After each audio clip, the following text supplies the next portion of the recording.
plus cher, mais personne n'arrive à bout. Je suis à 17 et quelques, donc proche du salaire minimum. Tout augmente, tout est très cher. Pour sortir de la pauvreté à Montréal, il faudrait gagner 41 585 $ pour une personne.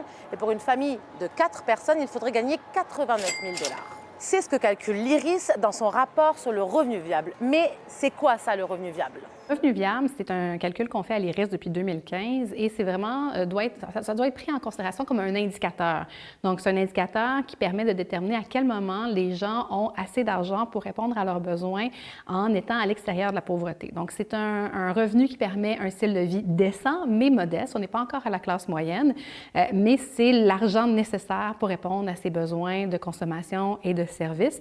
Donc, c'est assimilable à peu près à un revenu après impôt parce que c'est vraiment l'argent nécessaire pour faire ses dépenses. Ouais. On fait le calcul pour 3 types de ménages, donc les personnes seules, les familles monoparentales avec un enfant et les familles de 2 adultes et 2 enfants d'âge préscolaire. C'est à Montréal que ça coûte le plus cher sortir de la pauvreté pour une famille de 2 adultes et 2 enfants. C'est à cette île que c'est le plus cher pour une personne et historiquement, cette île est toujours la ville la plus chère. Trois-Rivières, c'est un des endroits où les appartements sont le moins chers. Donc, si on s'attaquait à la source du problème, on réduirait la pression sur les dépenses, pas seulement pour les populations qui sont autour de la pauvreté, mais pour l'ensemble de la population.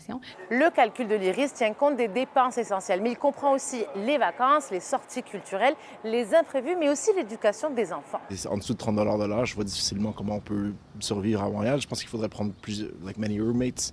16,60, c'est sûrement trop peu pour vivre dans une ville comme Montréal, effectivement. Donc 30, oui, mais si c'est pour payer le latte 20 pièces, j'ai pas la solution. Je peux voir dans mon fils qui travaille, son économie, il lui paye 18,50 $. C'est comme, on n'est pas dans les années anciennes. Là, il faut qu'on avance. On est en 2026. L'écart entre le revenu viable pour sortir de la pauvreté et le salaire minimum représente 13,50 $ et c'est une différence considérable. Quand je regarde les données concernant ce revenu viable-là, ma sensibilité, elle va beaucoup pour les personnes qui sont aînées, les 65 ans et plus. Justement, la semaine dernière, il y a un sondage léger qui est sorti qui indiquait que 32,5 % des 65 ans et plus gagnaient 25 000 $ et moins. D'autres études nous démontrent que la plupart des emplois plus précaires ou à faible revenu sont occupés par les femmes. 60 % de ces emplois-là sont occupés par les femmes. Les problèmes soulevés par le rapport et par beaucoup d'organismes, c'est toujours et encore la flambée des prix du logement,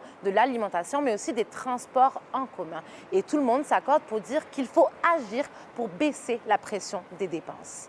À Montréal, Lila Mouche pour Nouveau Info.